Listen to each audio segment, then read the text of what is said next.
Hello बच्चों, good afternoon. बहुत बहुत क्या आपको मेरी आवाज़ आ रही है?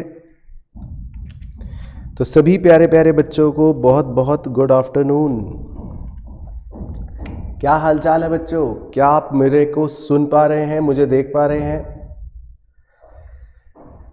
नमस्कार नमस्कार, गुड आफ्टरनून, नमस्कार जी। Prateek, Patrick, Monu good afternoon, Rajeev good afternoon. तो सभी प्यारे प्यारे बच्चों को बहुत बहुत good afternoon. Ali good afternoon. Yes sir, yes sir, yes sir, okay. Rakesh भाई गुड आफ्टरनून। ठीक है, yes sir, all right, audio video clear है। चलो ठीक है जी। तो क्या हाल चाल है बच्चों, कैसी चल रही है तैयारी, ये बताओ। और भय का माहौल, डर का माहौल कितना हावी हो चुका है अब तक? Good afternoon Sumit, Ankit good afternoon जी।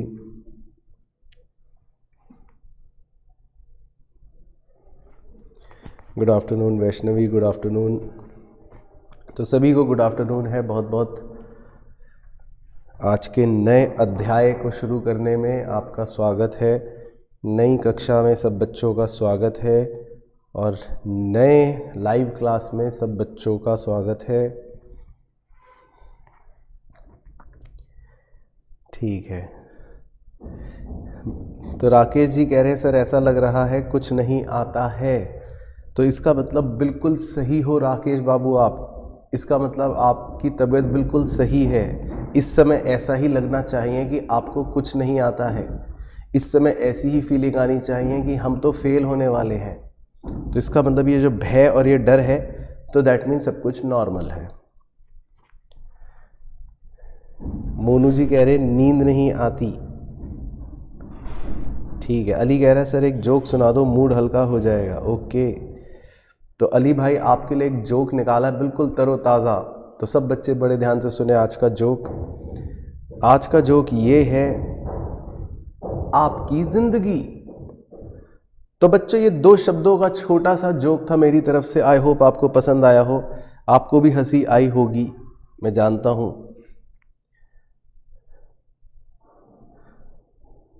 हाँ प्रियांशु जी, बिल्कुल सही पैट्रिक, बहुत सही, यही सपने आने चाहिए।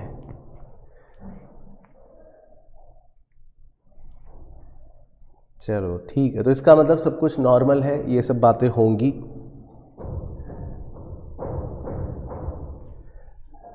ठीक है। तो डर तो थोड़ा बहुत लगेगा ही, ठीक है, लेकिन ये सब चीज़ें नॉर्मल हैं, नेचुरल हैं, क्योंकि ऑब्वियसली आप एक एग्ज़ाम से पहले एग्ज़ाम की तैयारी कर रहे हो। तो ऐसे में आपको थोड़ा सा एंजाइटी, फियर ऑफ फेलियर भी रहेगा, रिज़ल्ट का डर भी रहेगा। तो कोई नहीं, आपका काम है सिर्फ अभी अपनी पढ़ाई पर ध्यान लगाना। मेन तो यही है, अपने प्रोसेस को ट्रस्ट करना।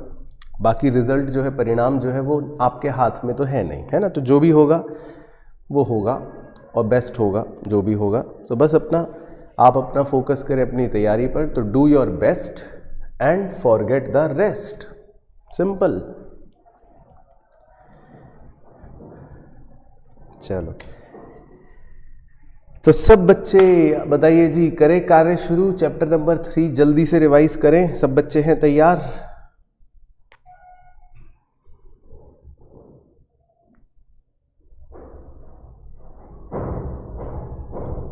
ओके। तो आज हमारा बहुत ही छोटा चैप्टर है 3 जो हमें रिवाइज करना है, क्योंकि इसमें 2 ही यूनिट्स हैं 3 के अंदर।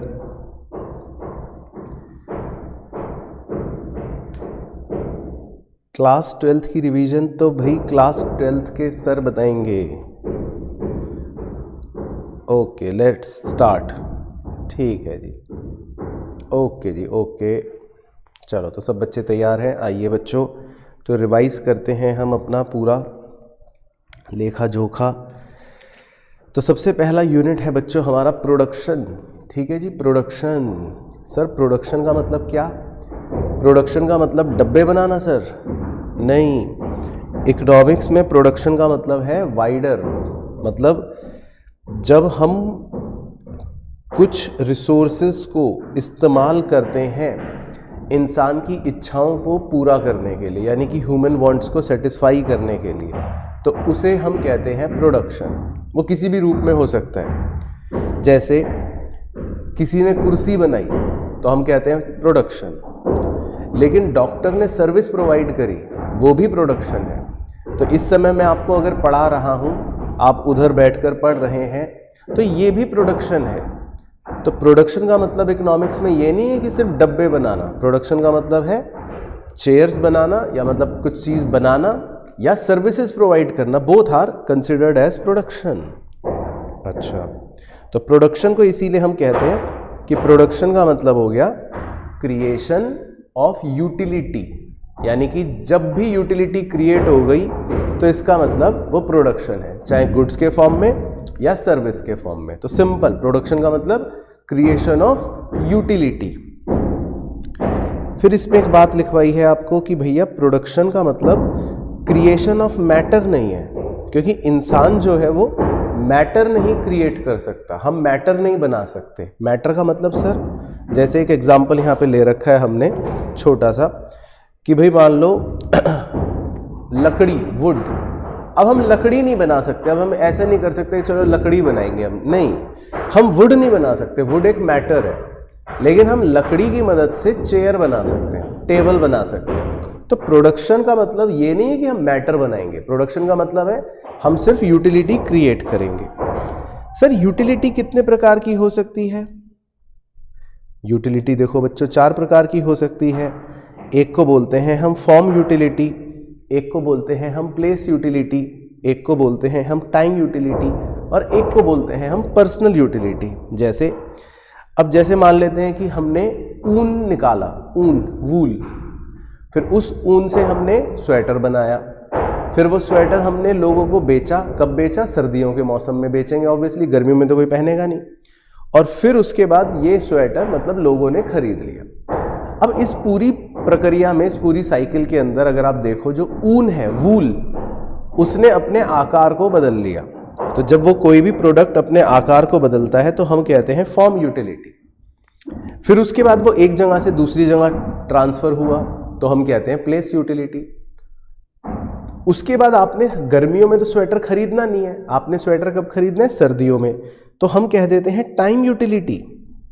और फिर इस पूरी प्रक्रिया में हर जगह हमने अलग अलग लोगों को इस्तेमाल करा, वूल्स में भी, ट्रांसपोर्टेशन में भी, बेचने में भी। तो जहाँ पर भी लोगों का इस्तेमाल हो गया तो हमने उसको नाम दे दिया पर्सनल यूटिलिटी। तो बेसिकली अलग अलग प्रकार की यूटिलिटियाँ हो सकती हैं।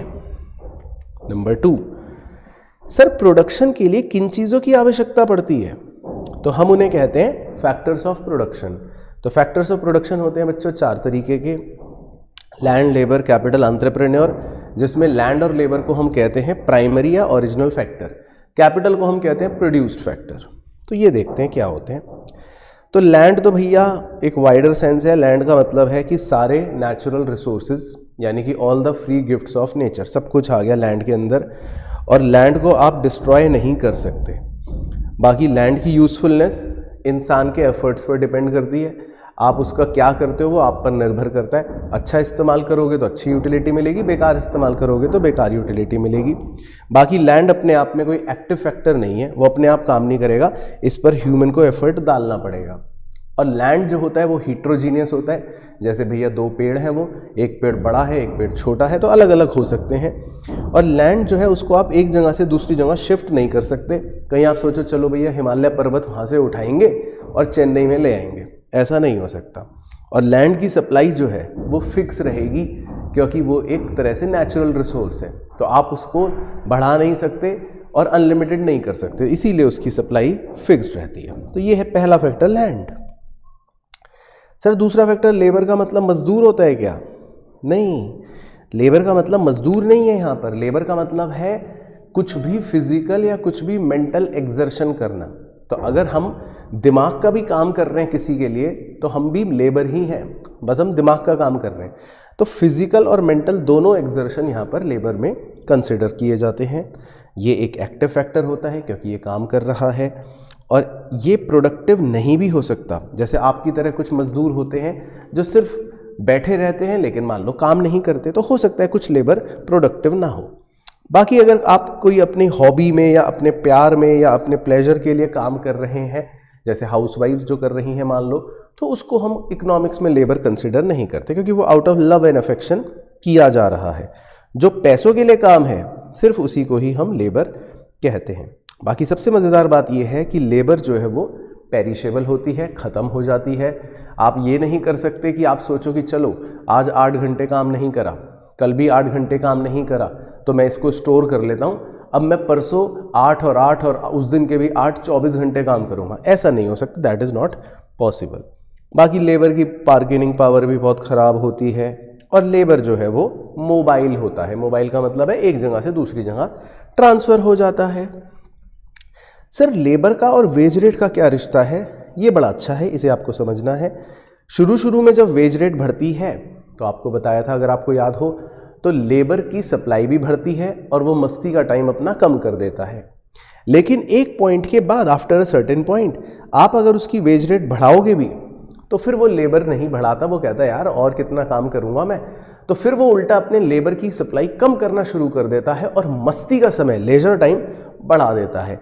तो इसीलिए बताओ, अब बच्चे कमेंट करेंगे जल्दी से, कीबोर्ड जला देना अपना, मतलब उंगलियों से तोड़ देना, इतनी तेज टाइप करना, कि बताओ लेबर की सप्लाई कर्व की शेप क्या होती है? जल्दी से कमेंट करो, किसे याद है देखते हैं। लेबर के सप्लाई कर्व की शेप क्या होती है? लिखवाया था नोट्स में।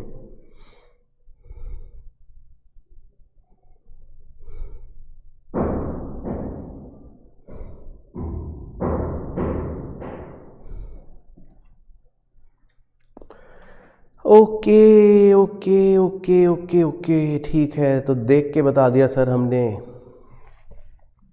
ठीक है। हाँ, अपवर्ड नहीं होती, बिल्कुल सही, अपवर्ड नहीं होती, ठीक है। डाउनवर्ड नहीं होती, ठीक है। इसकी शेप को कहते हैं बैकवर्ड बेंडिंग, वेरी गुड, है ना। तो मतलब ये इस तरह की कुछ कुछ बनती है, एक तरह से बैकवर्ड बेंडिंग बोल देते हैं कि भैया पहले बढ़ती है फिर उसके बाद मतलब उल्टा होनी शुरू हो जाती है, तो हम इसको बोलते हैं बैकवर्ड बेंडिंग। वेरी गुड, तो सही बताया बच्चों जी ने, वेरी गुड। फिर है जी तीसरा फैक्टर, यानी कि कैपिटल। तो कैपिटल तो बच्चा बच्चा जानता है, कैपिटल मतलब पूंजी, या कैपिटल मतलब कि वो पार्ट ऑफ द वेल्थ जो हम प्रोडक्शन में इस्तेमाल कर रहे हैं। अब यहाँ पर ये समझना ज़रूरी है कि वेल्थ और कैपिटल में कुछ अंतर होता है। वेल्थ का मतलब तो कि आपके पास 20 करोड़ का घर है, 20,000 करोड़ का सोना है, 50,000 करोड़ की 50 करोड़ की आपके पास रॉल्स रॉयस घोस्ट है, और 1 लाख करोड़ रुपए आप तकिए के नीचे कैश रख के सोते हो, तो ये सब तो आपकी वेल्थ हो गई। लेकिन उसमें से सिर्फ आपने 500 करोड़ की एक जो फैक्ट्री है मान लो, सिर्फ उसको प्रोडक्शन पे यूज़ के लिए लगा रखा है ताकि आपकी फ्यूचर में कमाई बढ़ जाए। तो आप अपनी वेल्थ में से जितना हिस्सा सिर्फ प्रोडक्शन में लगाते हो उसे कैपिटल बोलते हैं। तो इस बड़े गोले में जो सिर्फ पीले रंग का हाथ का निशान बना हुआ है 500 करोड़ रुपए पर, वो आपकी कैपिटल है, बाकी तो सिर्फ आपकी वेल्थ है।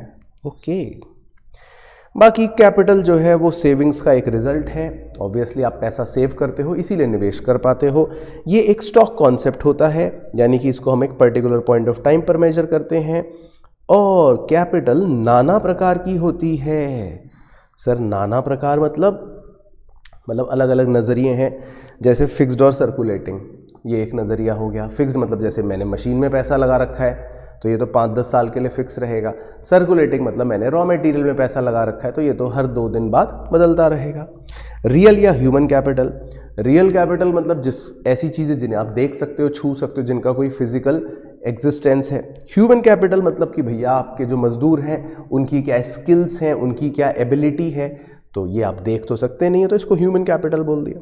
इसी प्रकार एक नज़रिया है टेंजिबल इंटेंजिबल। अब मैंने कुछ चीज़ें ऐसी खरीद रखी हैं बिजनेस में जो टेंजिबल है, मशीन, और कुछ चीज़ें ऐसी खरीद रखी हैं बिजनेस में जो इंटेंजिबल है, कॉपीराइट, पेटेंट, गुडविल।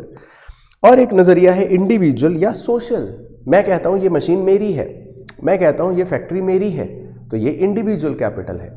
लेकिन जब हम सड़क पर चलते हैं या किसी पार्क में जाते हैं तो वो एक सोशल कैपिटल है, वो हम सब की है, बराबर है। तो उसको बोल देते हैं सोशल कैपिटल। तो ये अलग अलग नज़रिए होते हैं। बाकी सर कैपिटल फॉर्मेशन का मतलब होता है इन्वेस्टमेंट, और उसकी 3 स्टेजेस होती हैं। पहली होती है सेविंग, पहले हम बचत करते हैं, वो सारा बचत का पैसा हम बैंक में डालते हैं और फिर बैंक उसी पैसे को मोबालाइज करके लोगों को दे देता है लोन के तौर पे, जो फिर इन्वेस्ट करते हैं। तो इन्वेस्टमेंट के यानी कि कैपिटल फॉर्मेशन के 3 पार्ट बन गए, 3 स्टेजेस बन गई। पहले बचत यानी कि सेविंग, फिर बैंकों में गया वो मोबालाइजेशन, और फिर उसके बाद वो पैसा इन्वेस्ट हो गया। और चौथा फैक्टर तो सबसे चटपटा, एंटरप्रेन्योरशिप या एंटरप्रेन्योर। तो एंटरप्रेन्योर के पापा उसे घर में बुलाते हैं ऑर्गेनाइजर, एंटरप्रेन्योर की मम्मी उसे घर में बुलाती है मैनेजर, और एंटरप्रेन्योर की छोटी बहन उसे प्यार से घर में कहती है रिस्क टेकर। अच्छा, तो सर ये कौन होता है एंटरप्रेन्योर? एंटरप्रेन्योर बेसिकली वो फैक्टर होता है जो आपके पहले तीनों फैक्टरों को मोबिलाइज करता है, संभालता है, चलाता है। तो अगर एक ज़मीन का टुकड़ा है, उस पर एक मजदूर खड़ा कर दिया और 20,000 रुपये रख दिए, तो ये 3 चीज़ें अपने आप कुछ नहीं करेंगी। एक एंटरप्रेन्योर ऐसा चाहिए जो उस ज़मीन पर खड़े हुए मजदूर की मदद से और उस 20,000 रुपये की मदद से तीनों चीज़ों को ऐसे ऑर्गेनाइज करेगा कि प्रोडक्शन हो जाएगी। तो इसीलिए एंटरप्रेन्योर सबसे इम्पॉर्टेंट फैक्टर है।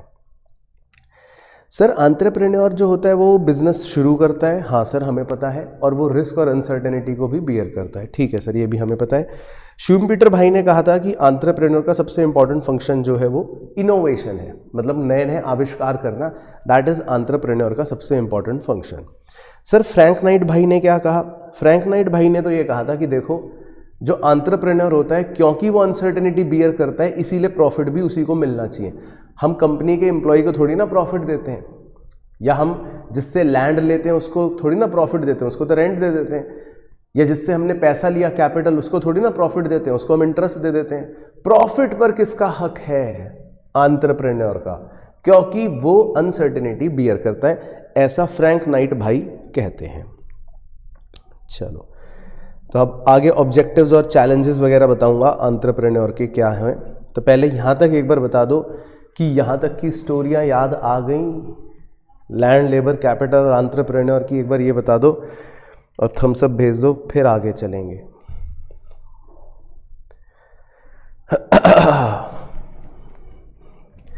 ओके ओके,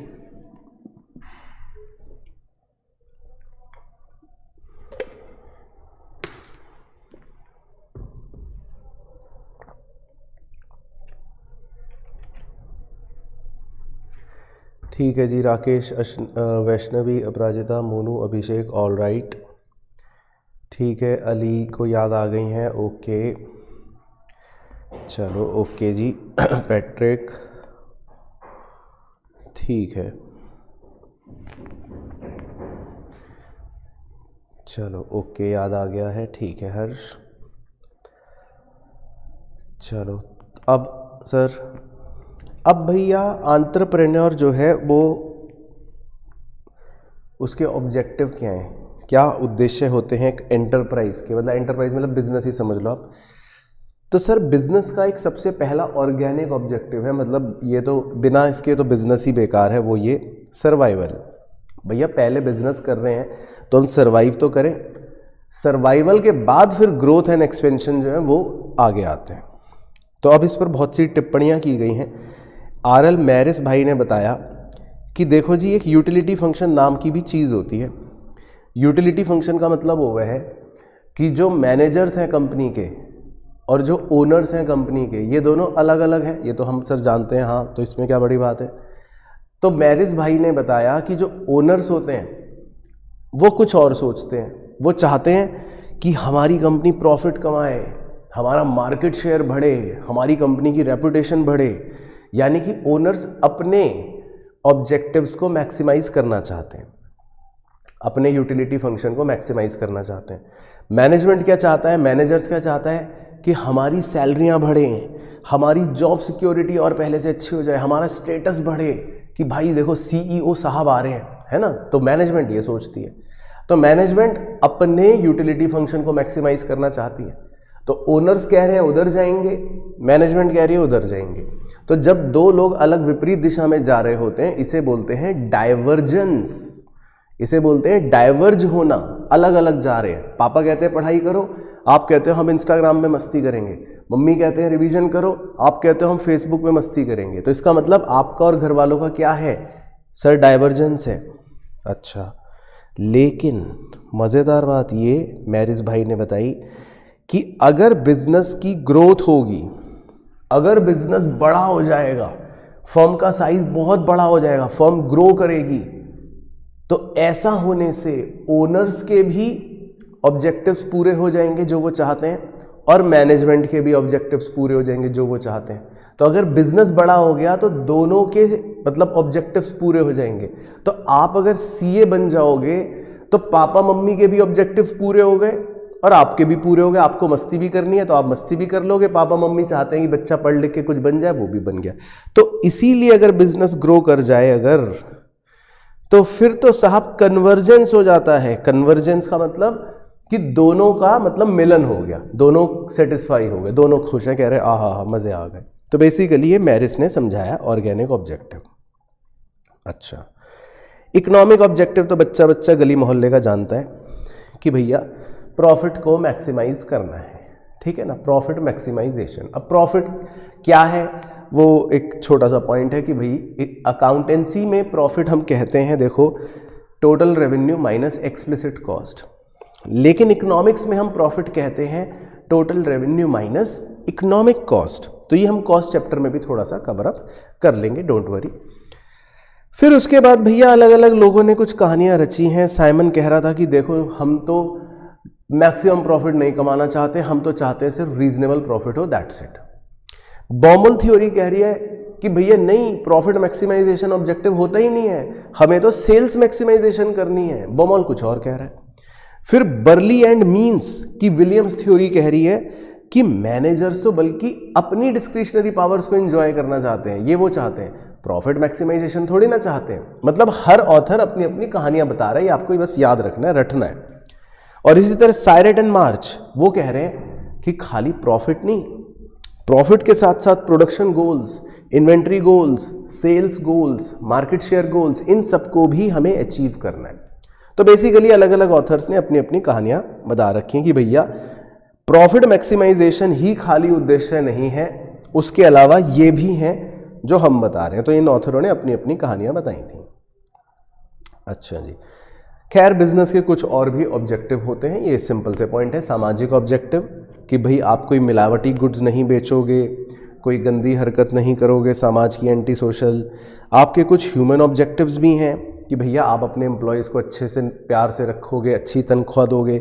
नेशनल ऑब्जेक्टिव भी हैं कि भैया इनइक्वालिटी कम करोगे, देश को सेल्फ रिलायंट बनाने में मदद करोगे। तो बेसिकली ये बहुत सारे ऑब्जेक्टिव्स होते हैं। कई बार कुछ ऑब्जेक्टिव्स आपस में एक दूसरे से कॉन्फ्लिक्ट भी कर जाते हैं। सर बिजनेस में कॉन्स्ट्रेंट्स क्या आते हैं, रुकावटें? बहुत सी रुकावटें आती हैं। आपको नॉलेज या इन्फॉर्मेशन नहीं होगी, नंबर 1। आप पर कभी कभी सरकार कुछ रिस्ट्रिक्शन लगा देगी, नंबर 2। आपका इंफ्रास्ट्रक्चर कभी भी एडिक्वेट नहीं हो पाएगा, नंबर 3। बिजनेस में और इकोनॉमिक कंडीशंस में उतार चढ़ाव आते रहेंगे, नंबर 4।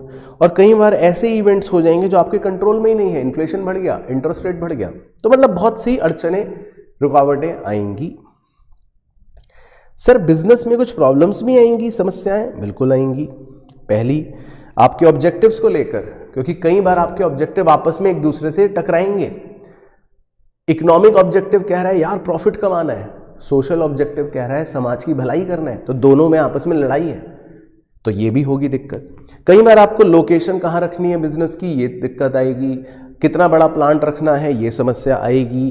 कई बार आपको अपनी फैसिलिटीज़ को कैसे ऑर्गेनाइज करना है, कौन सी मशीन खरीदनी है, सिलेक्शन में प्रॉब्लम आएगी। कई बार तो फाइनेंस की दिक्कत आएगी कि पैसे कहाँ से लाऊं बिजनेस करने के लिए। और कई बार आपको अपने ऑर्गेनाइजेशन में किस तरह का स्ट्रक्चर रखना है, उसकी दिक्कत भी आएगी। और क्या दिक्कत आएंगी सर? और आपको मार्केटिंग में दिक्कत आएगी, 4 P's, price, product, place, promotion, वो भी समस्याएं आएंगी।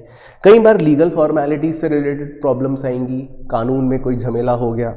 और कई बार इंडस्ट्री रिलेशन से रिलेटेड भी आपको दिक्कतें आएंगी कि भैया आपके रिश्ते कैसे हैं इंडस्ट्री में ये भी डिपेंड करेगा। पता चला आपने किसी मजदूर को नौकरी से निकाल दिया 2 थप्पड़ मार के, अब वो मजदूर हर जगह की कहेगा कि ये कंपनी का मालिक तो बेकार है, तो आपके रिश्ते जो हैं वो भी कई बार तकलीफ पैदा करेंगे। चलो तो पहले यहाँ तक बता दो कि यहाँ तक कहानी याद आ गई। फिर चलते हैं प्रोडक्शन फंक्शन और उसकी खूबसूरती पर। तो ये बता दो कि ये भी कहानियाँ याद आ गई।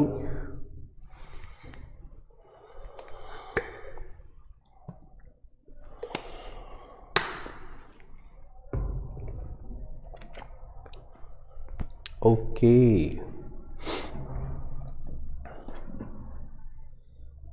हाँ बिल्कुल सही, अली ने सही कहा, समस्याएं ही समस्याएं हैं अली भाई। तो जीवन का तो यही सत्य है अली भाई, कभी धूप कभी छांव। तो ये जीवन का सत्य यही है, तो कभी धूप कभी छांव, यही जीवन है। ना हमेशा धूप रहेगी ना हमेशा छांव रहेगी। ओके, याद आ गया, चलो ठीक है। अब प्रोडक्शन फंक्शन सिंपल है बच्चों, उसमें कुछ भी नहीं है। आपको आउटपुट चाहिए, ठीक है, उसके लिए आप क्या लगाओगे, इनपुट्स, बस बन गया production function. Q is function of F1, F2, F3, F4। F1 का मतलब, F2 का मतलब, F3 का मतलब है फैक्टर इनपुट्स, और Q मतलब आउटपुट, ठीक है। तो ये तो एक सिंपल बात है।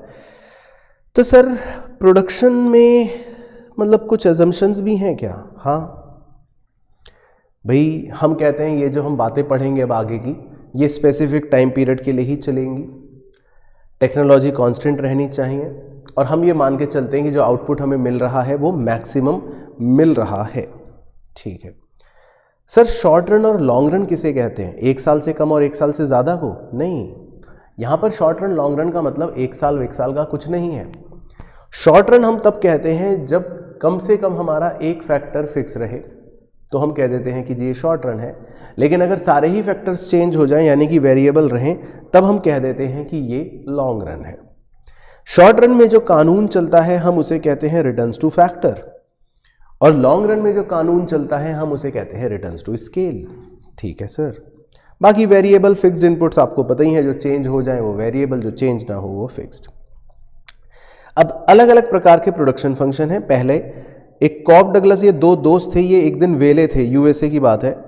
तो इन्होंने कहा कि चलो यार जितनी भी मैन्युफैक्चरिंग इंडस्ट्रियां हैं वहाँ पे चलते हैं, एक बार घूम कर आते हैं, देख कर आते हैं कि क्या हो रहा है। तो जब ये मैन्युफैक्चरिंग इंडस्ट्रियों में घूमने गए तो इन्होंने देखा कि जो भी प्रोडक्शन हो रहा है या तो मशीन से हो रहा है या लेबर से हो रहा है, मतलब या तो कैपिटल या labour.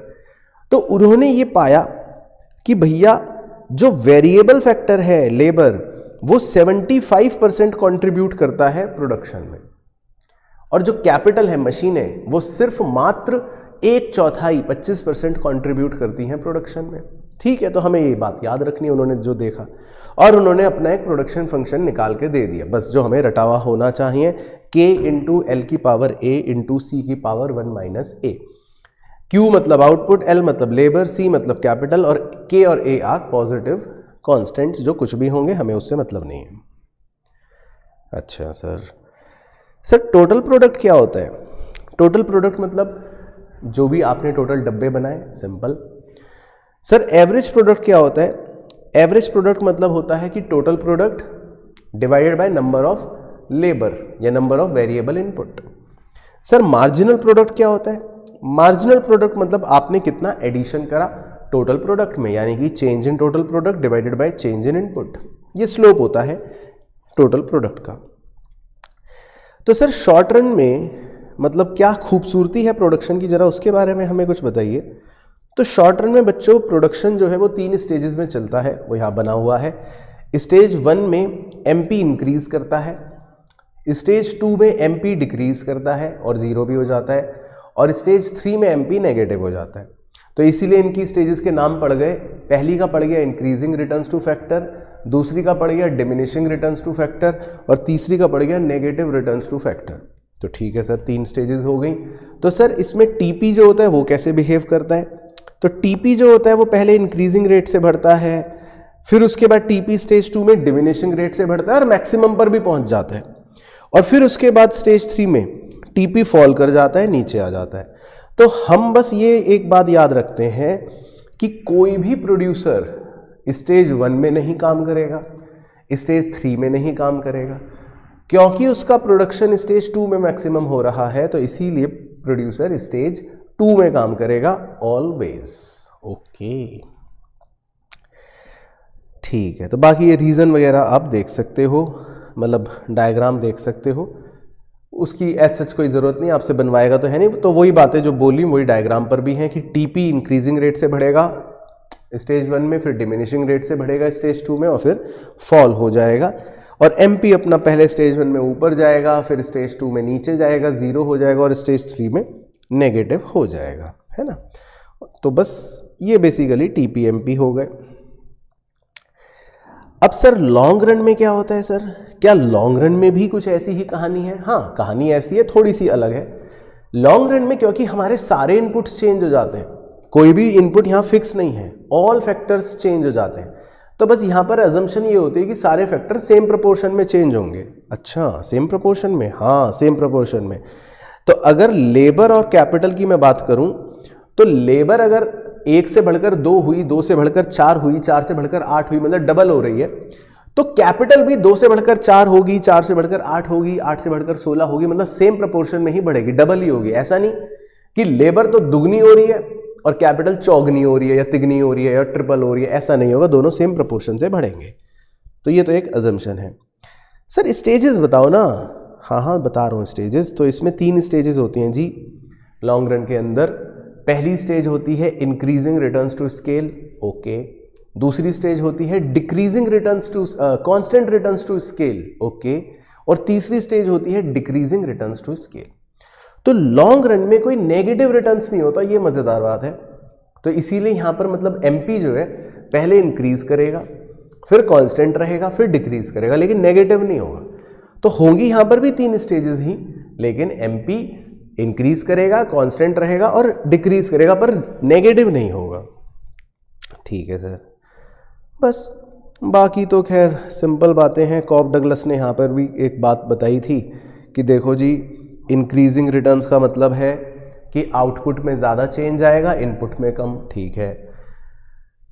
Constant returns to scale का मतलब है आउटपुट में जितना चेंज आएगा, इनपुट में भी उतना चेंज आएगा, ठीक है सर। और डिक्रीजिंग रिटर्न्स टू स्केल का मतलब है कि आउटपुट में कम चेंज आएगा और इनपुट में ज़्यादा। तो मैंने ऐसे एग्जाम्पल के लिए प्रतिशत लिख रखा है, आप देख सकते हो। तो आउटपुट में चेंज ज़्यादा तो इंक्रीजिंग रिटर्न, आउटपुट और इनपुट में चेंज बराबर तो कांस्टेंट रिटर्न, आउटपुट में चेंज कम तो डिक्रीजिंग रिटर्न्स। बाकी कांस्टेंट रिटर्न्स टू स्केल को हम लीनियर होमोजेनियस प्रोडक्शन फंक्शन कहते हैं, क्योंकि जो सेकंड स्टेज है यहाँ पर उस समय प्रोडक्शन आपका लीनियर चल रहा होता है, मतलब स्ट्रेट लाइन चल रहा होता है। बाकी डायग्राम का आपको कुछ लेना देना है नहीं। सर इसमें प्रोडक्ट ऑप्टिमाइजेशन टॉपिक एक है, ये क्या है? तो ये और सुन लो, तो फिर प्रोडक्शन की सारी कहानी समाप्त। प्रोडक्ट ऑप्टिमाइजेशन बिल्कुल वही चीज है जो कंज्यूमर के लिए कंज्यूमर इक्विलिब्रियम था। कंज्यूमर कहता है ये मेरा बजट है, बजट लाइन। कंज्यूमर कहता है ये मेरा इंडिफरेंस कर्व है, कि मतलब मैं क्या खरीदना चाहता हूं, और उन दोनों को मिलाकर हमने कंज्यूमर का इक्विलिब्रियम बताया था। बिल्कुल उसी तरह अब प्रोड्यूसर कह रहा है कि मैं कितने डब्बे बनाना चाहता हूं या बना रहा हूं, उसको बोल देते हैं आइसो क्वांट कर्व। तो इट इज बिल्कुल 100% सेम लाइक इंडिफरेंस कर्व, लेकिन प्रोड्यूसर बना रहा है अपने डब्बे आउटपुट, तो इसको बोल दिया आइसो क्वांट कर्व। फिर प्रोड्यूसर कहता है ये मेरी कॉस्ट है, ये मेरी लागत है, यानी कि आइसो कॉस्ट लाइन, बिल्कुल सेम एज बजट लाइन। जैसे कंज्यूमर का बजट होता है तो प्रोड्यूसर का भी बजट होता है कि भैया इससे ज़्यादा खर्चा नहीं करूंगा मैं। तो प्रोडक्ट ऑप्टिमाइजेशन लेवल कैसे पता चलेगा सर? प्रोडक्ट ऑप्टिमाइजेशन लेवल पता चलेगा जब हमारा आइसो क्वांट कर्व टेंजेंट हो जाएगा आइसो कॉस्ट लाइन के। तो इस भयानक से चित्र में बस आपको वो बी पॉइंट पर फोकस करना है, जहां आप देखोगे कि आइसो क्वांट कर्व जा रहा है और लाल रंग का आइसो कॉस्ट उसको बस टच करके निकल गया बी पॉइंट पर। तो बी पॉइंट को हम कहते हैं ऑप्टिमम प्रोडक्ट ऑप्टिमाइजेशन पॉइंट। चलो तो अब देख लो भैया, सबको सारी मेन कहानियां याद आ गई प्रोडक्शन से रिलेटेड फाइनली, तो इसका भी थम्स अप भेज दो।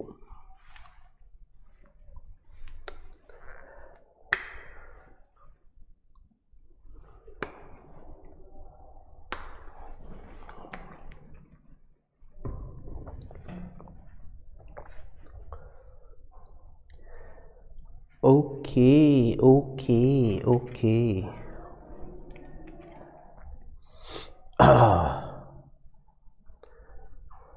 ठीक है ठीक है, अली याद आ गई है, अभिषेक को भी याद आ गई है। Okay, all right all right all right, Avengers, okay ठीक है। तो बहुत ही खूबसूरत चैप्टर प्रोडक्शन, ठीक है जी। अब इसका जुड़वा भाई यानी कि कास्ट, लागत।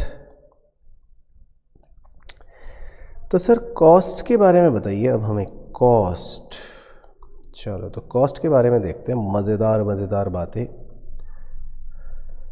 तो देखो, कॉस्ट में सबसे पहले शुरुआत होती है एक टॉपिक से, क्योंकि ये इम्पॉर्टेंट है, पता होना चाहिए कि अकाउंटिंग के नज़रिए से कॉस्ट एक अलग बात है, इकोनॉमिक्स में कॉस्ट एक अलग बात है।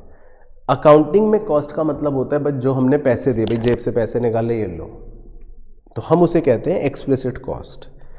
लेकिन इकोनॉमिक्स में एक्सप्लिसिट कॉस्ट तो होती ही है, वो तो है ही है, साथ ही साथ इम्प्लिसिट कॉस्ट को भी जोड़ लिया जाता है। तो इसीलिए इकोनॉमिक कॉस्ट एक वाइडर डब्बा बन गया, जैसा कि आप यहाँ चित्र में देख सकते हो। तो सर इकोनॉमिक कॉस्ट का मतलब हम क्या ये इंटरप्रेट कर लें कि economic cost is explicit cost plus implicit cost? Yes. तो इकोनॉमिक कॉस्ट एक वाइडर एस्पेक्ट है जिसमें एक्सप्लिसिट कॉस्ट और इम्प्लिसिट कॉस्ट दोनों आ जाते हैं। अकाउंटिंग में सिर्फ खाली एक्सप्लिसिट कॉस्ट होती है, जो पैसे दिए, जो पेमेंट्स हुई। तो सर इम्प्लिसिट कॉस्ट का क्या मतलब है?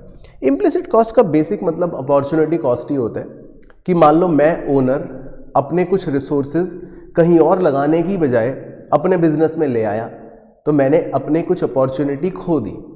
मैं कहीं और से पैसा कमा सकता था, लेकिन मैंने वहाँ की कमाने की बजाय सोचा चलो अपने बिजनेस में लगा देते हैं, तो उसको बोलते हैं हम इम्प्लिसिट कॉस्ट या अपॉर्चुनिटी कॉस्ट। ये मतलब होता है बेसिकली, जिसमें आपके एग्जाम्पल के रूप में नॉर्मल प्रॉफिट भी इंक्लूड हो जाता है। जैसे एक अंडरस्टैंडिंग के लिए यहाँ पे एक छोटा सा एग्जाम्पल लिया था, जिन बच्चों को याद होने पता होगा, कि मैंने अपनी ज़मीन यानी लैंड, अपना लेबर, अपनी कैपिटल और अपना एंटरप्रेन्योर दिमाग, ये सब अपने दोस्त को देने की बजाय अपने बिजनेस में खुद लगा लिया।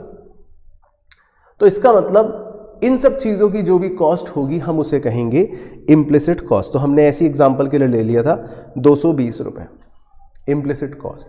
तो अकाउंटिंग के नज़रिए से इसकी कोई वैल्यू नहीं है, इसे कोई रिकॉर्ड नहीं करेगा अकाउंटेंसी में, लेकिन इकोनॉमिक्स में इसको माना जाता है कि ये इम्प्लिसिट कॉस्ट है।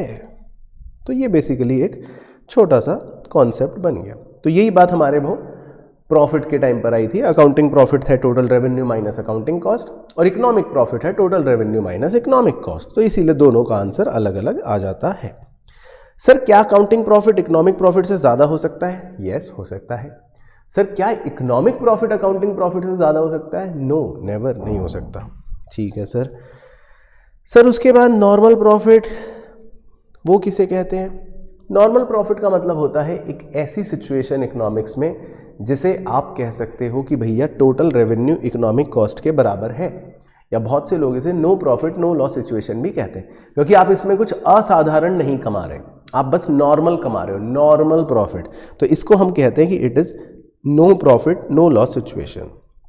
तो अगर मान लो हमारा रेवेन्यू है 1020 का और हमारी इकोनॉमिक कॉस्ट भी है 1020 की, तो दैट मीन्स हमारा ये नॉर्मल प्रॉफिट का पॉइंट है। तो जब भी हम इकोनॉमिक कॉस्ट टोटल रेवेन्यू के बराबर हो, या यूं कह लो कि total revenue minus economic cost करके आंसर 0 आ रहा हो, तो इसका मतलब होता है नॉर्मल प्रॉफिट। ठीक है सर। सर एबनॉर्मल प्रॉफिट किसे कहते हैं? एबनॉर्मल प्रॉफिट का मतलब ये होगा कि भाई आपका रेवेन्यू जो है वो इकोनॉमिक कॉस्ट से भी ज़्यादा है। जैसे मान लो आपकी इकोनॉमिक कॉस्ट है 1020 और आपका रेवेन्यू जो है वो है 1100, तो आप 80 रुपये एक्स्ट्रा जो कमा रहे हो उसे बोल देंगे एबनॉर्मल प्रॉफिट। ठीक है sir. Sir outlay cost, opportunity cost क्या? आउटले मतलब एक्सप्लिसिट, अपॉर्चुनिटी मतलब इम्प्लिसिट। सर डायरेक्ट इनडायरेक्ट मतलब क्या? डायरेक्ट जिसको आप ट्रेस कर सकते हो, इनडायरेक्ट को आप ट्रेस नहीं कर सकते, जो मैन्युफैक्चरिंग में भी बताया था। सर हिस्टोरिकल और रिप्लेसमेंट कॉस्ट का मतलब क्या? हिस्टोरिकल कॉस्ट का मतलब कि मैंने आज से 11 साल पहले एक 10 करोड़ की गाड़ी खरीदी थी, वो हिस्टोरिकल कॉस्ट। लेकिन रिप्लेसमेंट कॉस्ट का मतलब ये कि आज अगर मैं वो गाड़ी खरीदता हूँ सेम बिल्कुल वही मॉडल, आज जाके शोरूम में पूछता हूँ भैया ये आज गाड़ी कितने की है, तो वो कह रहा है 50 करोड़ रुपए की, तो ये बेसिकली हो गई जी रिप्लेसमेंट कॉस्ट। इंडिविजुअल कॉस्ट और सोशल कॉस्ट, तो भैया मैंने अपने फैक्ट्री के मजदूरों को दिहाड़ी दी, वेजेस दिया, तो इंडिविजुअल कॉस्ट। लेकिन मेरी फैक्ट्री से जो धुआं उड़ा, मेरी फैक्ट्री से जो वाटर पॉल्यूशन फैला, उससे समाज को जो नुकसान हुआ वो है सोशल कॉस्ट। ठीक है सर। सर फिक्स्ड कॉस्ट और वेरिएबल कॉस्ट क्या होती है सर? भैया फिक्स्ड कॉस्ट मतलब संक कॉस्ट, जो पैसे देने हैं तो देने हैं, चाहे काम हो ना हो, डब्बे बनाओ या ना बनाओ। और वेरिएबल कॉस्ट मतलब इंक्रीमेंटल कॉस्ट, जब आप डब्बे ज़्यादा बनाओगे तो आपकी कॉस्ट भी ज़्यादा लगेगी। ओके सर कॉस्ट फंक्शन क्या होता है? कॉस्ट फंक्शन एक सिंपल फंक्शन है कि भैया जो हमारी कॉस्ट है वो बहुत से फैक्टर्स पर डिपेंड करती है, तो C इज़ F ऑफ यानी function of ABCD various factors, जैसे price of input, size of input, size of output, sorry, कितने डब्बे बना रहे हो, टेक्नोलॉजी कैसी है, कितना टैक्स लग रहा है, प्रोडक्शन फंक्शन कैसा है, ये सब। तो सर कॉस्ट फंक्शन भी दो टाइप के होते हैं। हाँ, दो टाइप के होते हैं। एक होता है शॉर्ट रन, जिसमें हम पढ़ते हैं TC, TVC, TFC, AC, ABC, AFC, MC, और एक होता है लॉन्ग रन, जिसमें हम सिर्फ एक ही कॉस्ट पढ़ते हैं अपने कोर्स के अनुसार, LAC। तो पहले शॉर्ट रन वाले देखते चलते हैं, बहुत ही सिंपल है, बच्चों को बड़ा मज़ा आता है। टोटल फिक्स्ड कॉस्ट कांस्टेंट रहेगी हमेशा, शेप का नाम है parallel to X axis. Total variable cost पहले बढ़ेगी धीरे धीरे यानी डिमिनिशिंग रेट से, फिर बढ़ेगी तेजी से इंक्रीजिंग रेट से, शेप का नाम है इन्वर्टेड S। इसी के अंदर semi variable cost, semi variable cost में थोड़ा सा पोर्शन फिक्स रहेगा लाल रंग का, थोड़ा सा पोर्शन वेरिएबल रहेगा हरे रंग का, तो उसको बोलते हैं semi variable cost.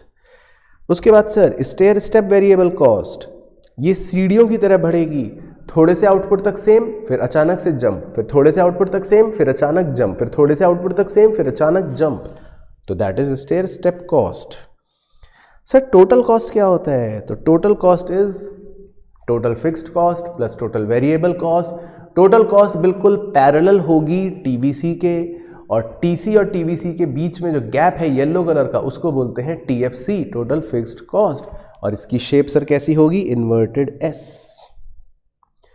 Number 4 AFC यानी कि एवरेज फिक्स्ड कॉस्ट, ये होगी बिल्कुल इंडिफरेंस कर्व की तरह नीचे आती हुई, और ये कभी ज़ीरो नहीं होती, और इसकी शेप को कहते हैं rectangular hyperbola.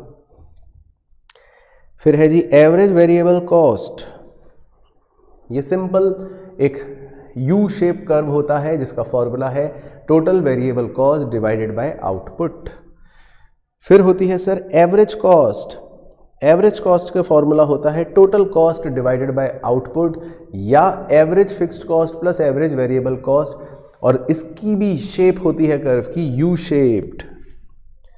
Number 7 marginal cost, यानी कि कितना कॉस्ट हमारा चेंज हुआ वेरिएबल, तो इसका फॉर्मूला बन गया चेंज इन वेरिएबल कॉस्ट यानी TVC divided by change in output.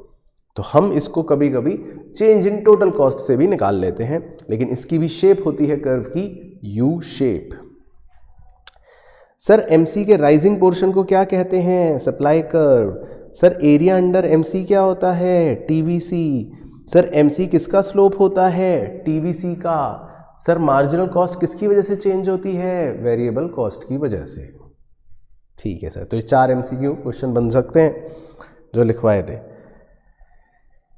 अब सबसे बड़ा क्लाइमेक्स जो बच्चे को पता होना चाहिए कि सर ये सारी आपने शॉर्ट रन की जो कॉस्टें दिखाई हमें, TVC और TC आपने कहा इन्वर्टेड S है, AC, ABC, MC आपने कहा U शेप है, तो ये सर ऐसा क्यों है? सर हम क्यों ऐसे मान लें कि ये U शेप क्यों है? तो उसका रीज़न ध्यान से सुने। ये सब यू शेप इसलिए हैं क्योंकि प्रोडक्शन चैप्टर यानी कि जो रिटर्न्स चैप्टर आप पढ़ते हो या अभी थोड़ी देर पहले देखा, उस रिटर्न्स का और कॉस्ट का आपस में उल्टा रिलेशन है, इनवर्स रिलेशन है। रिटर्न ज्यादा होगी तो कॉस्ट कम, रिटर्न कम होगी तो कॉस्ट बढ़ती हुई। तो इसीलिए रिटर्न्स में जब एमपी बढ़ रहा होता है स्टेज 1 तो रिटर्न ज्यादा चल रही है, तो इसीलिए कॉस्ट कम हो रही होती है। तो यही इनका रीजन है। तो जब तक इंक्रीजिंग रिटर्न्स चलते हैं स्टेज 1 वाले, तब तक आपकी कॉस्ट देखो फॉल हो रही है, कॉस्ट नीचे जा रही है। लेकिन जैसे ही ऊपर देखो एमपी सेकंड स्टेज में पहुंचता है, वो एमपी फॉल करता है, यानी आपकी रिटर्न्स कम होनी शुरू होती हैं, तो कॉस्ट बढ़नी शुरू हो जाती है नीचे के चित्र में। तो बेसिकली रिटर्न्स और कॉस्ट का आपस में उल्टा रिश्ता है, इस वजह से कॉस्ट कर्व यू शेप होते हैं। जैसे हम कहते हैं कि वाई एसी या एबीसी या एमसी इज यू शेप, तो आंसर बनता है because of law of variable proportion. अच्छा, सेम रीजन टीसी और टीबीसी के भी इन्वर्टेड एस होने का है। ठीक है सर, तो बस यही बात यहां बता रखी थी। खैर कि भैया स्टेज 1 में जब रिटर्न्स इंक्रीजिंग तो कॉस्ट डिमिनिशिंग, स्टेज 2 में जब रिटर्न्स डिमिनिशिंग तो कॉस्ट इंक्रीजिंग। बाकी एमसी, एसी और एबीसी की प्रॉपर्टी कौन बच्चा बताएगा? और यहां तक बता देना भाई, यहां तक सबको याद आ गया। और कमेंट करके ये भी बताओ एसी, एबीसी और एमसी के बीच में जो रिश्ता है उसमें खासियत क्या है, उसकी मेन बात। तो आपके कमेंट का इंतजार कर रहे हैं। और यहां तक की स्टोरी भी याद आ गई, वो भी बता देना एक बार।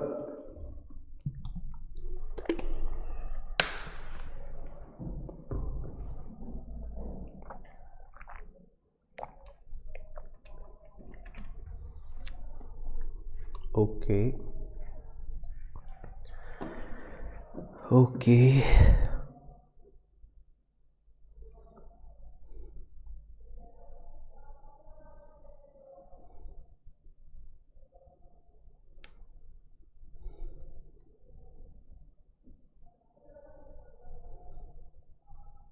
ठीक है, याद तो आ गया है। तो बताओ जी,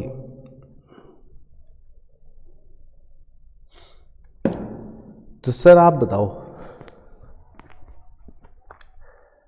तो MC जो होता है, बस आपको ये ध्यान रखना है, वो AC और AVC को हमेशा उनके मिनिमम से कट करेगा। ओके, ठीक है, ये याद रखना है। तो मार्जिनल कॉस्ट जो है हरे रंग का कर्व, वो देखो दोनों लाल काले रंग वालों को यानी कि AVC और AC को मिनिमम से कट करेगा। बाकी अंकित ने बिल्कुल सही बात बोली, जो रिलेशन है, जो 3 पॉइंट्स उधर कोने में लिखे हैं, बस वो पता होने चाहिए। जब MC छोटा होता है AC या AVC से, तो AC या AVC फॉल करते हैं। जब MC और बराबर होता है AC या ABC के, तो AC या ABC मिनिमम होते हैं। और जब MC ज्यादा होता है AC या AVC के, तो फिर AC और ABC राइज करते हैं। ये इनका रिलेशन है जो आपको पता है। अच्छा सर, AC, ABC और AFC इनका भी मतलब कुछ है क्या? हाँ, इनका बस एक नॉर्मल सा पॉइंट है कि भैया देखो AC और ABC जो हैं, ये एक तरह से मान लो बड़े भाई छोटे भाई की तरह हैं। तो ये नज़दीक आते हैं पर कभी मीट नहीं करते, ये इनके बीच में दूरियां हमेशा बनी रहती हैं। तो AC और AVC का जो गैप है यानी AFC, वो लगातार कम तो होता है पर जीरो नहीं होता। तो इसीलिए दोनों भाई जो हैं ये कभी भी मिल नहीं पाते। बाकी कुछ फॉर्मूले हैं समरी, वो आपके नोट्स में लिखे ही हुए हैं, तो इसमें मुझे कोई चर्चा करने की आवश्यकता नहीं है। कुछ छोटे मोटे एग्जाम्पल आपको करवाए थे, वो आप देख सकते हो रिवीजन के तौर पर। अब है जी लॉन्ग रन, लंबी अवधि। तो लंबी अवधि में एक ही कॉस्ट है, तो इसलिए कोई इसमें तो चक्कर ही नहीं। उस कॉस्ट का नाम है LAC यानी लॉन्ग रन एवरेज कॉस्ट। तो इसको तो देख के ही समझ जाओगे। जब बहुत सारे छोटे छोटे SAC मतलब शॉर्ट रन एवरेज कॉस्ट बन रहे हैं, तो एक इन सबको कवर करते हुए नीचे से देखो लाल रंग का बड़ा सा कर्व बन गया यू शेप, जिसे बोलते हैं LAC। इसीलिए इस कर्व का नाम होता है एनवेलप कर्व या प्लानिंग कर्व। बाकी जो छोटे छोटे SACs होते हैं उन्हें हम प्लांट कर्व्स कहते हैं। प्लांट कर्व्स मतलब छोटे छोटे प्लांट कर्व्स। और जहाँ पर भी SAC LAC के टेंजेंट होता है वो ज़रूरी नहीं होता कि वो उनका मिनिमम पॉइंट हो, इस बात का ध्यान रखना है। तो वो सिर्फ टेंजेंट होगा, पर ये ज़रूरी नहीं है कि वो वहाँ पर मिनिमम भी होगा SAC। तो it is not tangent to the minimum points of SAC। बाकी LAC भी U शेप ही होता है और उसका भी रीज़न वही है कि लॉन्ग रन वाला जो प्रोडक्शन में हमने पढ़ा था, रिटर्न्स वाला खेल, कि शुरू में रिटर्न ज़्यादा होते हैं तो इसीलिए यहाँ कॉस्ट कम होती है, फिर जब रिटर्न्स कम हो जाते हैं तो फिर कॉस्ट बढ़ जाती है। तो वही रीज़न है। तो LAC के U शेप होने का भी रिटर्न्स टू स्केल रीज़न है। बाकी दो हाइपोथेटिकल क्वेश्चन है कि LAC L शेप कब होगा? जब टेक्नोलॉजी चेंज होगी तो LAC इज L शेप्ड। बाकी आमतौर पर तो U शेप ही रहेगा। बस बाकी जनरल फंडा आपको जो बताया था वो आपको याद रखना है कि कॉस्ट अगर कम तो रिटर्न ज़्यादा, कॉस्ट अगर ज़्यादा तो रिटर्न कम, यानी कि कॉस्ट और रिटर्न का इन्वर्स रिलेशन है। ये दोनों चैप्टरों में बात काम करती है। तो ये छोटे से एग्जाम्पल से आपको बता दी थी कहानी। फिर आता है सर एक बहुत ही चटपटा पॉइंट, शटडाउन पॉइंट। बिजनेस को शटडाउन करने का फैसला लेना है। तो बिजनेस को शटडाउन करने का फैसला लेने के लिए या शटडाउन करने के लिए आपको बस एक ही बात का ध्यान रखना है कि आपका जो प्राइस है, यानी रेवेन्यू कह लो, एवरेज रेवेन्यू, वो आपके average fixed cost, sorry average variable cost AVC के बराबर हो गया या कम हो गया। अगर कम हो गया तो बिजनेस बंद करना है। तो इसका मतलब एक सिंपल सी शटडाउन पॉइंट की कंडीशन बन गई रटने के लिए कि भैया प्राइस इज इक्वल टू, अगर AVC है तो अब जो है समय आ चुका है बिजनेस को बंद करने का। जब तक प्राइस AVC के ऊपर चल रहा है तब तक आप बिजनेस करते रहोगे। प्राइस को बदल के कई बार क्वेश्चन AR दे देता है या TR लिख देगा, अगर मैं टोटल की बात कर लूं, और AVC की जगह TVC दे देगा, तो वही फॉर्मूला बन जाएगा। तो TR is equal to TVC। अच्छा सर लंबी अवधि में, लॉन्ग रन में, तो भैया लॉन्ग रन में देखो फिक्स्ड कॉस्ट तो होती नहीं कोई, तो वहां पर तो सारी ही कॉस्ट क्या है? एवरेज कॉस्ट, क्योंकि वहां फिक्स्ड और वेरिएबल का चक्कर ही नहीं होता। तो लॉन्ग रन में शटडाउन पॉइंट में से बस आप V हटा देना बीच में से, तो बन गया प्राइस जो है इज बराबर एवरेज कॉस्ट, या टोटल रेवेन्यू इज बराबर टोटल कॉस्ट। तो बिजनेस बंद कर देंगे अगर हमें लगा कि भैया प्राइस हमारा टोटल कॉस्ट या एवरेज कॉस्ट से कम हो गया है। अच्छा, अब है इसमें एक बहुत ही मज़ेदार पॉइंट जो बच्चे को पता होना चाहिए, उसका नाम है economies of scale. Economies of scale का मतलब है फ़ायदा। तो ये बहुत ही एक प्रैक्टिकल पॉइंट है वैसे तो, जो वाकई में होता भी है, और इसमें कहा जाता है कि अगर किसी भी प्रोडक्शन में लॉन्ग रन में अगर हम बात करें तो शुरू में फ़ायदा होता है प्रोडक्शन के बढ़ने का। उस फायदे को नाम दे दिया इकोनॉमीज ऑफ स्केल। और जब धीरे धीरे हम फायदे लेते रहते हैं, फायदे लेते रहते हैं, वो बाद में दिखाऊंगा, अगला टॉपिक बन जाएगा, तो एक पॉइंट के आने के बाद फिर डिसएडवांटेज होने शुरू हो जाएंगे, यानी नुकसान होने शुरू हो जाएंगे, जिन्हें बोल देते हैं डिसइकोनॉमीज ऑफ स्केल। तो बेसिकली इकोनॉमीज अगर समझ गए तो डिसइकोनॉमीज उसका उल्टा है। तो इकोनॉमीज ऑफ स्केल जो है वो बेसिकली दो प्रकार की होती हैं। एक को बोलते हैं इंटरनल और एक को बोलते हैं एक्सटर्नल। इंटरनल मतलब कुछ ऐसा फ़ायदा जो सिर्फ हमें मिल रहा है हमारी मेहनत की वजह से, और एक्सटर्नल मतलब कुछ ऐसा फ़ायदा जो सारी इंडस्ट्री के फर्म्स को मिल रहा है, मतलब जिसमें हमारे अकेले की कोई मेहनत नहीं है, वो तो सबको मिला तो भैया हमें भी मिल गया। तो सर पहले इंटरनल वाले बताओ ज़रा। तो इंटरनल वाले हैं जी, जैसे टेक्निकल फ़ायदा, आपकी मशीनें अच्छी हैं, आपके मज़दूर अच्छे हैं। मैनेजरियल फ़ायदा, आप मैनेजमेंट आपका बहुत अच्छा है। कमर्शियल फ़ायदा, आपकी सेलिंग कॉस्ट बढ़िया है, आपका एडवर्टाइजमेंट सस्ते में हो गया।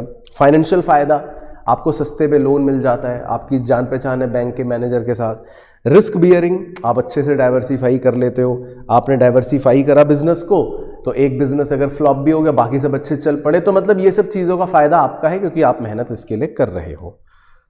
लेकिन एक्सटर्नल फैक्टर, कुछ ऐसी फ़ायदे जिसका आपका ने कोई लेना देना नहीं है, आपने कोई मेहनत नहीं करनी, वो तो सबको मिला तो आपको भी फायदा मिल गया। रॉ मटेरियल सस्ते हो गए तो भैया सबको सस्ते मिले तो आपको भी सस्ते मिल गए। टेक्नोलॉजी चेंज हो गई तो उनके लिए भी हो गई, आपके लिए भी हो गई। स्किल्ड लेबर डेवलप हो रही है आजकल बाजार में, तो उन्हें भी अच्छे मजदूर मिलेंगे, आपको भी अच्छे मिल गए। एंजिलरी ऑक्सिलरी इंडस्ट्रियाँ आ रही हैं, मतलब जो सपोर्टिंग इंडस्ट्रियाँ हैं नई नई वो बन रही हैं, तो सब उसका फ़ायदा आपको भी मिलेगा, सबको मिलेगा। बेटर ट्रांसपोर्टेशन या मार्केटिंग सुविधाएं आजकल बाजार में उपलब्ध हैं, तो उनको भी मिलेगा, आपको भी फ़ायदा मिलेगा। इन्फॉर्मेशन जानकारी, तो जानकारी का फ़ायदा वो भी उठाएंगे, आप भी उठाओगे। तो कई बार कुछ ऐसे फैक्टर्स होते हैं जिसका फ़ायदा हर किसी को मिलता है, खाली आपको नहीं मिलता, सभी को मिलता है, तो उसको हम कह देते हैं एक्सटर्नल इकोनॉमीज़। और डिसइकोनॉमीज इसी का उल्टा कि जी आप प्रोडक्शन बढ़ाए जा रहे हो, बढ़ाए जा रहे हो, बढ़ाए जा रहे हो, तो फायदों के बाद यानी कि वही छाँव के बाद फिर धूप का समय शुरू हो जाएगा। तो इसी तरह इकोनॉमीज ऑफ स्केल के बाद डिसइकोनॉमीज ऑफ स्केल का समय शुरू हो जाएगा। रीज़न वही है कि भैया डिक्रीजिंग रिटर्न्स टू स्केल, क्योंकि बताया था ना कॉस्ट का उल्टा चलता है। तो डिसइकोनॉमीज मतलब आपका नुकसान हो रहा है, तो इसका मतलब आपके रिटर्न्स स्लो हो गए, तो इसीलिए नाम पड़ गया reason decreasing returns to scale. और इसमें भी इंटरनल और एक्सटर्नल दो तरह के सेम फैक्टर्स हो सकते हैं। बस चलो, तो ये कहानी भी बता दो कि ये कहानी याद आ गई पूरी की पूरी। तो बस ये होते हैं आपके LAC और दो shutdown points long run short run के, और इकोनॉमीज और डिसइकोनॉमीज ऑफ स्केल। तो इसका थम्स अप और भेज दो। तो फिर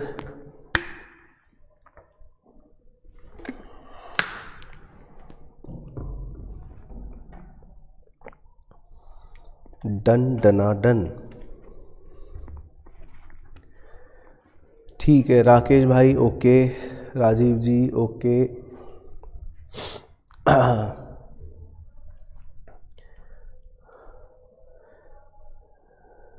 ठीक है अली ओके, अपराजिता अंकित ठीक है।